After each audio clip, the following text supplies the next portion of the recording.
Weekend na naman nga at dahil bored na ako sa bahay tuwing work weekend, sa farm tuwing weekends, kaya naman nag-decide kami ni Carl na sumama sa grupo niyang Southwoods Reps Laguna Riders sa pagpunta nila sa Laurel, Batangas. Konting kembot na nga lang at malapit na kami dun sa restaurant na pupuntahan pero nag-decide kaming tumigil muna rito para mag-picture ng konti. Mula sa parking area, merong ilang steps papunta dun sa main reception area kung saan ka pwede mag-order at magbayad. Nauna nga lang din kami ng konti sa mga kasama namin dahil iba kami ng pinanggalingan pero after a few minutes dumating na rin naman sila at nag-order na rin si Sir Jun para sa lahat.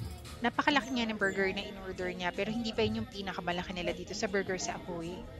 At dahil OVR nga ang peg natin for today's video, so kinuhanan ko muna silang lahat ng mga motor nila bago kami tuluyang umuwi at magkanyang-kanya ng biyahe.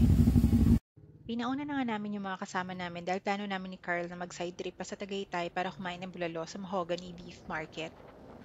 January pa yung last ride namin kaya lulubusin na rin namin yung paggagala. Plus, super tagal na rin namin hindi nakapunta sa Tagaytay. First time nga namin daanan tong ruta na to from Laurel, Batangas to Tagaytay and sobrang nakakakaba siya kasi grabe yung paahon and to the point na pati yung mga four wheels na nadadaanan namin ay hirap umakyat. Pero dito naman sa taas, ang ganda ng view, sobrang init nga lang. Pagdating namin sa Tagaytay, sobrang traffic kaya nag-decide na lang kami kumain sa ibang resto. So yun lang, till next week, bye!